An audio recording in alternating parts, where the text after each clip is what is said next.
আসসালামু আলাইকুম রহমতুল্লাহ। আজকে আপনাদেরকে জানাবো সূরা হাশরের শেষ 3 আয়াতের ফজিলত সম্পর্কে। সূরা হাশরের শেষ 3 আয়াতের ফজিলত অনেক বেশি। সকাল বিকাল সূরা হাশরের শেষ 3 আয়াত পড়া অনেক গুরুত্বপূর্ণ ও সওয়াবের আমল। এ সম্পর্কে বিভিন্ন হাদিস বর্ণিত হয়েছে। চলুন জেনে নেওয়া যাক সূরা হাশরের শেষ 3 আয়াতের আরবি, বাংলা উচ্চারণ ও অর্থ সহ ফজিলত সম্পর্কে একটি হাদিস।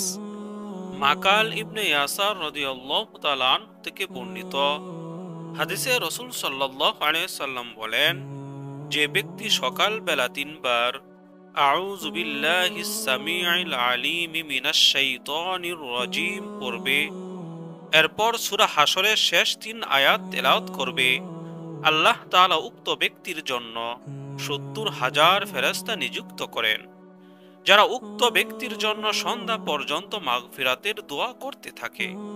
আর এই সময়ের মাঝে যদি লোকটি মারা যায়, তাহলে সে শহীদের মৃত্যু লাভ করবে। আর যে ব্যক্তি এটি সন্ধ্যার সময় পড়বে, তাহলে তার একই মর্যাদা রয়েছে।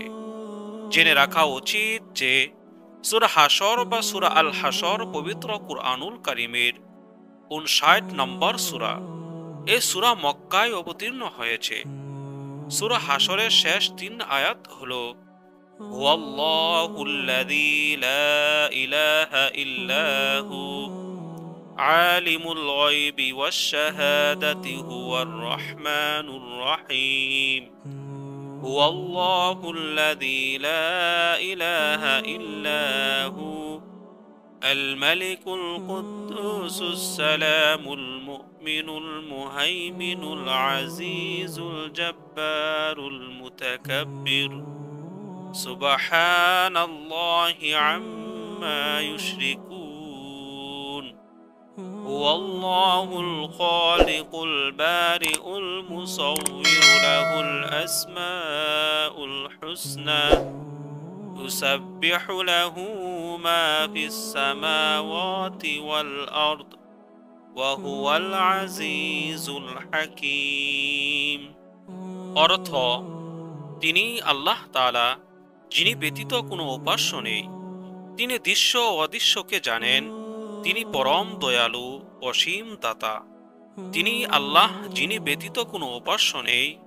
তিনি একমাত্র মালিক, পবিত্র, শান্তি ও নিরাপত্তা দাতা, আশ্রয়দাতা, পরাক্রান্ত, মাহাত্ম্যশীল। তারা যাকে অংশীদার করে আল্লাহ তাআলা তা থেকে পবিত্র। তিনি আল্লাহ তাআলা, স্রষ্টা, উদ্ভাবক, রূপদাতা।